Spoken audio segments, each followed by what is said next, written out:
स्वागत है दोस्तों आप सभी का। और आज हम लोग पढ़ेंगे हिस्ट्री की एनसीईआरटी, जिसमें अब तक हम लोगों ने जो 6 चैप्टर है वो कंप्लीट कर लिया है। अभी हम लोग पढ़ रहे हैं 7th चैप्टर को, जो कि बहुत इंपॉर्टेंट है। क्योंकि देखो क्या होता है ना, जब आप लोग हिस्ट्री की एनसीईआरटी पढ़ रहे होते हो तो आपको एक कहानी पता होनी चाहिए, क्योंकि बहुत ज़्यादा आपको 7th क्लास पढ़ना है, 8th क्लास पढ़ना है, 9th पढ़ना है, 10th पढ़ना है, 11th 12th पढ़ना है। तो एक कहानी के तहत हम लोग चल रहे हैं हिस्ट्री की एनसीईआरटी में, जिसमें अब तक हम लोगों ने इसके जो 3 पार्ट है वो रिकॉर्ड कर लिए हैं। अब हम लोग देखेंगे 4th पार्ट में कि किस तरह से जो जाति और समाज सुधार है, किन लोगों ने जो समाज में पिछड़ापन था उसके ऊपर आके बात की है। तो इन सब चीज़ों की बात आज की इस वीडियो में हम लोग डिस्कस करेंगे। लेकिन उससे पहले मैं आपको बता दूं कि पिछले वीडियो में हमने देखा था कि किस तरह से जो ताराबाई शिंदे है, उन्होंने अपनी जो किताब है स्त्री पुरुष तुलना, उसमें किस तरह से अपने ही घर में रह के, वो कहाँ की थी, पुणे की थी, और उन्होंने अपने ही घर से रहकर किस तरह से खुद को शिक्षित किया और एक किताब लिखी स्त्री पुरुष तुलना। ये किताब बहुत इंपॉर्टेंट है, इसको आप लोगों को याद रखना है। उसके बाद कितने सारे जो लोग हैं है ना, उन लोगों ने सामने आए और जो पिछड़ापन था, जो महिलाओं को शिक्षित नहीं करने दे रहे थे लोग, ठीक है ना, जो सती प्रथा थी, उसके ऊपर बात किया। आज हम देखेंगे कि समाज में सुधार के लिए और क्या प्रयास किए गए, ठीक है ना, जाति के लिए। और जो जाति के बीच जो ये सब चीज़ें आ रही थी, जाति के कारण जो लोग पढ़ नहीं पा रहे थे, उन सब चीज़ों के लिए। उसके बाद जो मंदिर में रुकावट थी, मतलब मंदिर में कुछ जो जाति के लोग थे उनको जाने नहीं दिया जाता था, तो इन सब चीज़ों की बात आज की इस वीडियो में हम लोग डिस्कस करेंगे। देखो हिस्ट्री के एनसीईआरटी आप लोग जब भी पढ़ रहे होते हो तो सबसे इम्पोर्टेंट चीज़ ये होती है कि आपको एक पूरी कहानी पता होनी चाहिए। आपके मन में जैसे ही आया कि आपको 8th क्लास की एनसीईआरटी रिवाइज करना है, तो आपके मन में एक कहानी आनी चाहिए कि इसके बाद ये हुआ था, इसके बाद ये हुआ था। इस तरह से अगर आप लोग पढ़ते हो तो जो एनसीईआरटी है वो समझना, उसकी जो सोच आपकी, जो उसको विकसित करना, ये बहुत आसान हो जाएगा। ठीक है, तो आज की इस वीडियो में हम लोग डिस्कस करेंगे कि जाति और समाज सुधार। ठीक है, अब क्या होता है कि हम लोगों ने पिछले पार्ट में देखा था कि अब तक जितने भी समाज सुधारक हुए, ठीक है ना, उन लोग का जब हम लोगों ने जिक्र किया था तो उनमें कई जातीय जो जातीय गैर बराबरी होती है उसके विरोधी थे। ठीक है ना, हमने देखा कि राम मोहन राय ने जाति व्यवस्था की आलोचना की। ठीक है, उसके बाद उन्होंने क्या किया, एक पुराना बौद्ध ग्रंथ का अनुवाद भी किया। तो इस तरह की जो चीज़ें हैं वो समाज में लगातार होती रही थी। ठीक है, उसके बाद प्रार्थना समाज भक्ति परंपरा का समर्थक था, जिसमें सभी जातियों की आध्यात्मिक समानता पर जोर दिया गया। और इसी के तहत क्या होता है कि जाति उन्मूलन के लिए बम्बई में 1840, ठीक है, अभी क्या चल रहा है 1840, यहाँ पर एक परमहंस मंडली का क्या किया जाता है, परमहंस मंडली का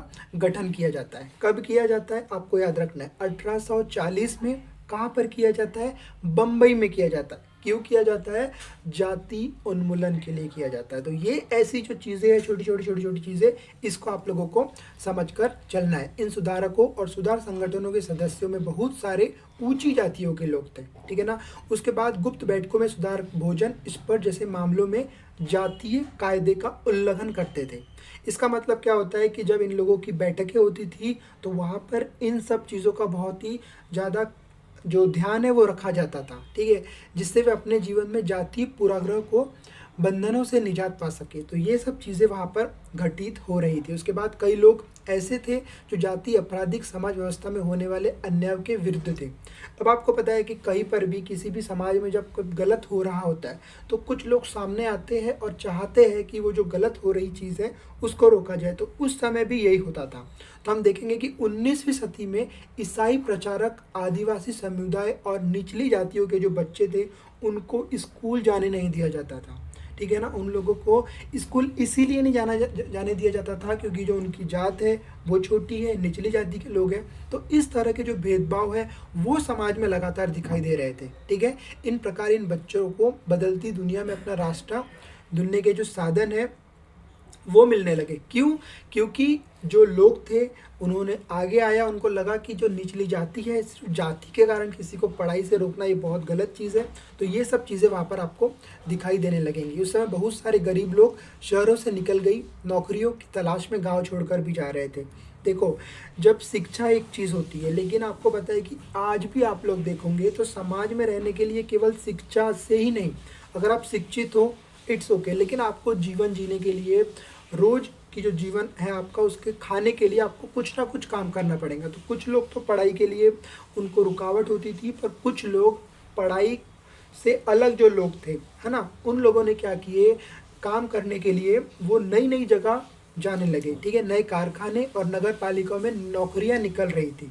उस समय क्या हो रहा था कि जो न्यू न्यू नौकरियां थी, नई नई जो रिक्वायरमेंट थी वो हो रही थी, तो लोग क्या कर रहे थे, वहाँ पर जा रहे थे। ये जो नया नया समाज है वो विकसित हो रहा था।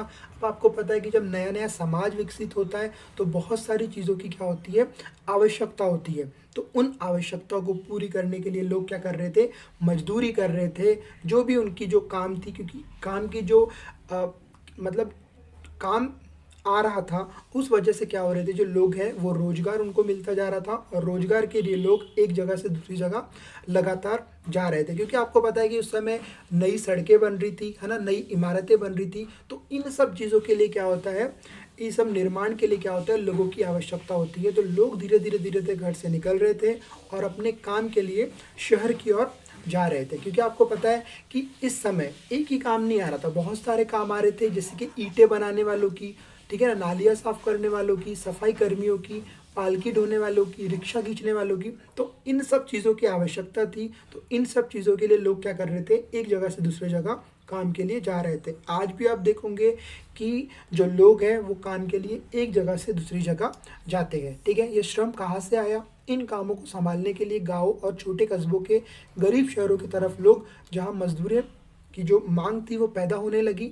उसके बाद आप देखोगे बहुत सारे निम्न जातियों के लोग थे, कुछ लोग असम, ठीक है, मॉरिशस, ट्राइलैंड, ठीक है, ये ट्राइलैंड है जो अभी वेस्ट इंडीज़ है ना, वहाँ का ये पार्ट है। ठीक है, और इंडोनेशिया आदि स्थानों पर बागानों के काम करने के लिए चले गए। ठीक है, नए स्थानों पर काम अक्सर बहुत कठोर था, पर आपको पता है कि काम कितना भी कठोर हो, लोगों को अपनी रोजी रोटी के लिए जाना होता है। तो उस समय भी जो गरीब लोग थे, निचले वर्ग के लोग थे, ये लोग क्या कर रहे थे, जो सवर्ण जमींदारों द्वारा उनके जीवन पर दमनकारी कब्जे और दैनिक अपमानों से छूट निकलने का एक मौका था। मतलब ये लोगों को काम आसानी से मिल जाता था, और काम मिलने के कारण क्या होता था, जो दमनकारी कब्जे और दैनिक अपमान थे उससे छूट निकलने का एक बहुत अच्छा मौका था इन लोगों के पास। तो लोग काम ढूंढने के लिए इन जैसी कंट्रीज़ में भी जाने लगे। अब ये जो जहाज़ है ना, ये जहाज़ का नाम है, एक कुलीन जहाज है ये। एक मतलब कुलीन जहाज का मतलब क्या होता है, एक कुलीन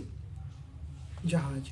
ठीक है, ये जहाज के मदद से क्या होता था, जो मजदूर थे उन लोगों को इंडोनेशिया, ट्राइलैंड जैसे जो कंट्रीज़ है, मॉरिशस जैसी कंट्रीज़ है, वहाँ पर इन जहाज के मदद से ले जाया जाता था। ठीक है, ये एक 19वीं शताब्दी का जहाज है। ठीक है, आप लोगों को ध्यान में रखना है, ऐसे जो इमेजेस है बहुत इंपॉर्टेंट होती है।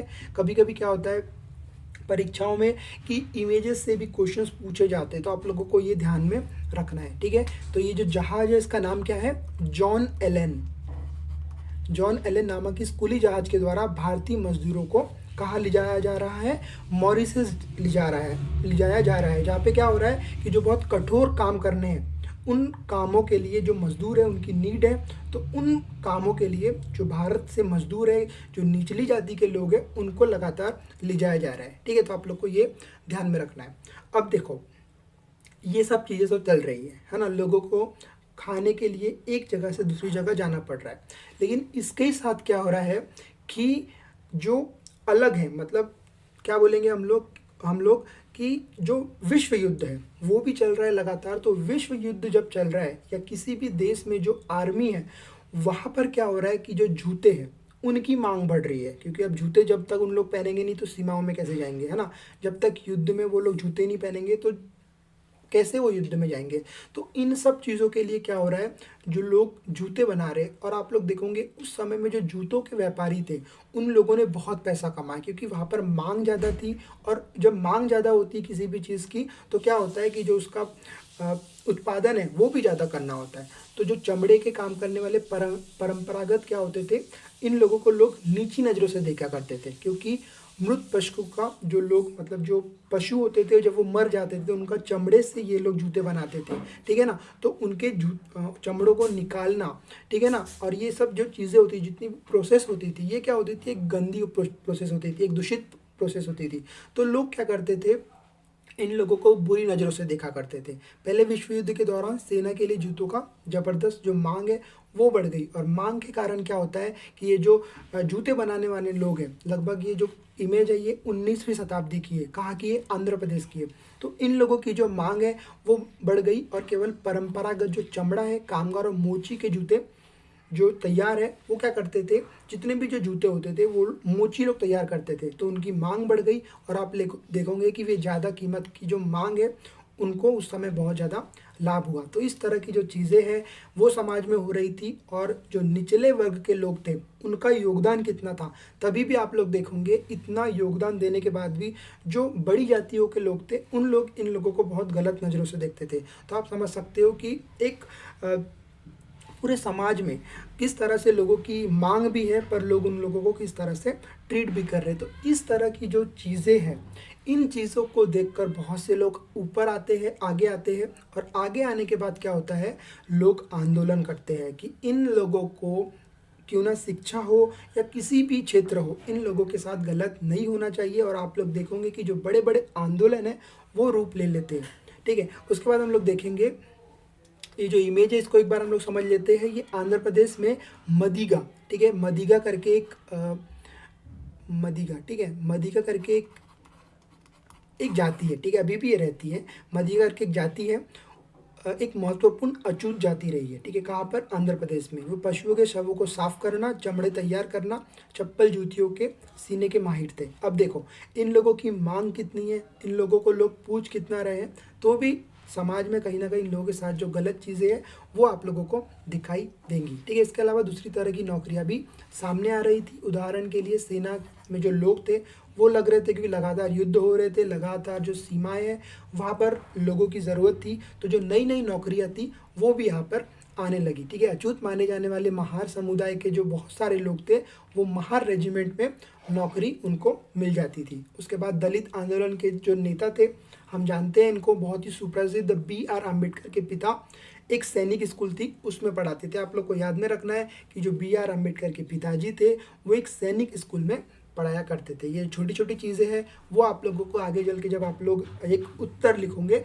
तो वहाँ पर बहुत ज़्यादा काम आएंगी। ठीक है, उसके बाद हम लोग देखेंगे कि किस तरह से जो लोग हैं, ठीक है ना, वो एक जगह से दूसरी जगह चीज़ों को ले जाया करते थे। तो आप लोग ये जो इमेज के जरिए देख सकते हो कि जो गुजरात के दुबला समुदाय है, जितने भी मैं समुदाय आप लोगों को बोल रहा हूँ ना, इसको आप लोगों को नोट डाउन कर लेना है। क्योंकि इन समुदाय के बारे में जब आप लोग आगे की हम लोग NCERT पढ़ेंगे तो इन लोगों के बारे में हम लोग पढ़ेंगे। तो वहाँ पर अगर आप लोगों को समझ में आएगा कि ये जो समुदाय है, ये जो जाति है, ये किस चीज़ से बिलोंग करते हैं, ये उस समय में काम क्या करते थे, तो आप लोगों को जो आगे की चीज़ें हैं वो पढ़ना काफ़ी आसान हो जाएगा। ठीक है ना। तो ये दुबला समुदाय के लोग हैं, ये बाजार में क्या क्या कर रहे हैं, आम ढोकर ले जा रहे हैं। दुबला मजदूर स्वर्ण जमींदारों के पास मजदूरी करते थे, वे खेत संभालते थे और जमींदारों के घर आंगन के तमाम छोटे मोटे काम करते थे। ठीक है ना। तो कौन सी जाति की बात हमने की है? दुबला समुदाय। ठीक है ना, दुबला समुदाय। ये क्या करता था मुख्य तौर पर?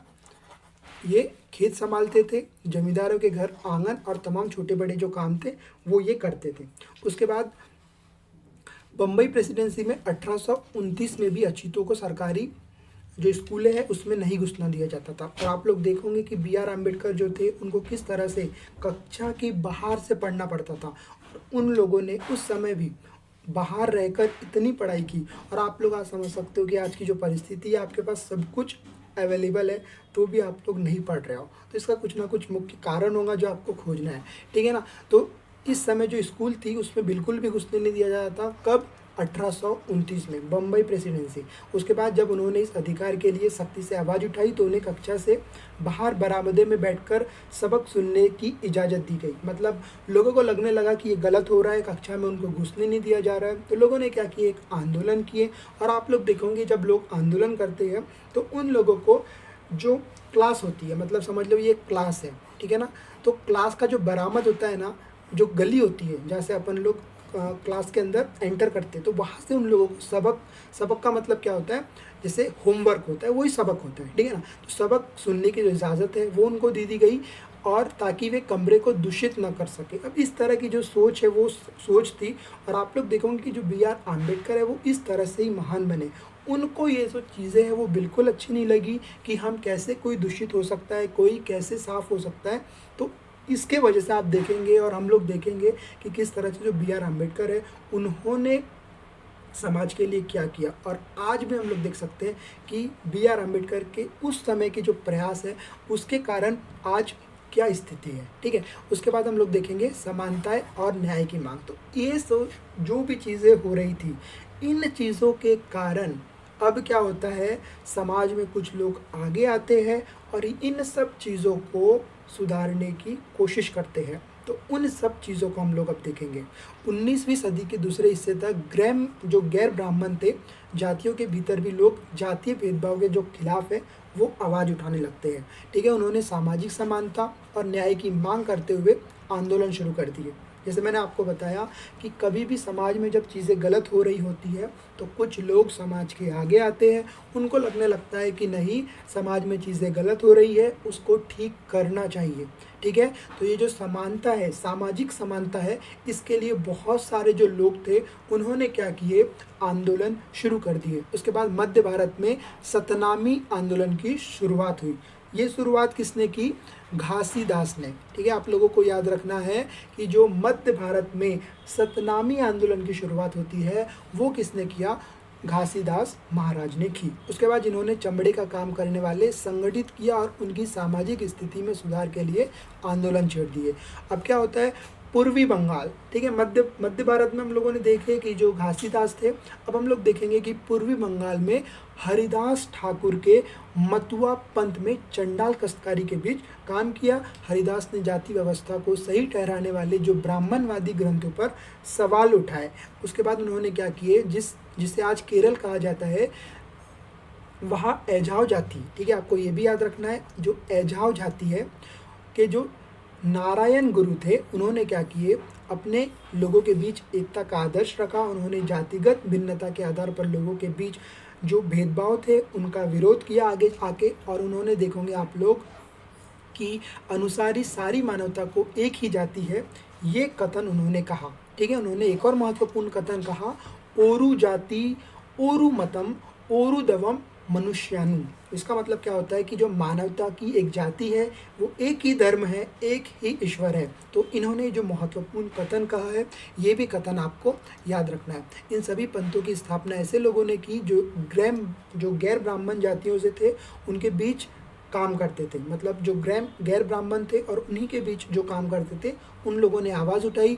उन्होंने उन आदतों और तौर तरीक़ों को बदलने का प्रयास किया जो प्रभुत्वशाली जातियों का अपमान करते थे और करने के लिए उकसाती थी, जिन्होंने अधीनस्थ जातियों को स्वाभिमान का भाव पैदा करने का प्रयास किया। ठीक है ना। अब आपको कुछ एक्टिविटीज़ करना है, आपको कल्पना करना है कि स्कूल के बरामदे में बैठकर आप कक्षा के जो सबक है वो सुन रहे हैं, तब आपके दिमाग में किस तरह के सवाल पैदा होंगे। तो ये जो कल्पना है वो आप लोगों को करना है कि एक क्लास चल रही है और साइड की जो गैलरी है वहाँ पर बैठ के आप सबक है, मतलब जो होमवर्क है उसको सुन रहे हैं। तो आपके मन में क्या होमवर्क वाली चीज़ें चल रही होंगी, आपके मन में जो विचार आ रहे होंगे उसको एक बार आप लोगों को कल्पना करना है और उस समय की जो स्थिति है वो स्थिति को आपको लोग बहुत आसानी से समझ पाओगे। ठीक है। कुछ लोगों को लगता था कि अछूत की शिक्षा से पूरी तरह वंचित रखने के मुकाबले ये स्थिति फिर भी बेहतर थी।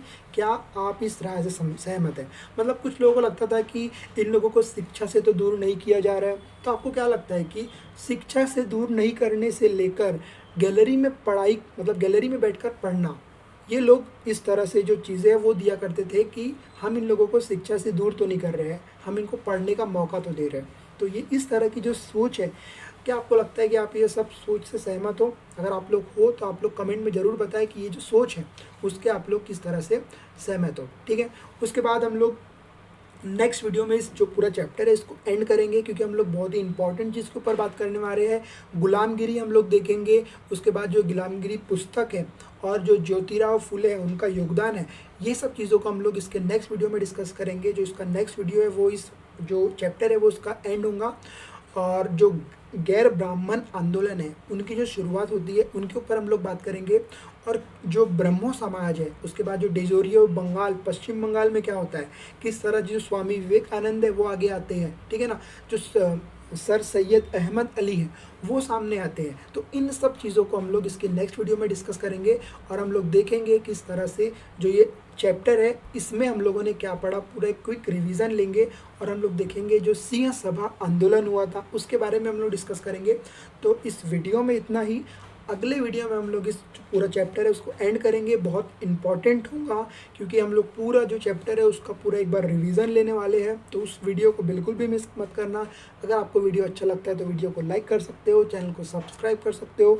अगर आपके कोई फीडबैक है तो आप हम लोग कमेंट में बता सकते हो। तो इस वीडियो में इतना ही। नेक्स्ट वीडियो में हम लोग फिर मिलेंगे। जब तक के लिए जय हिंद, जय भारत।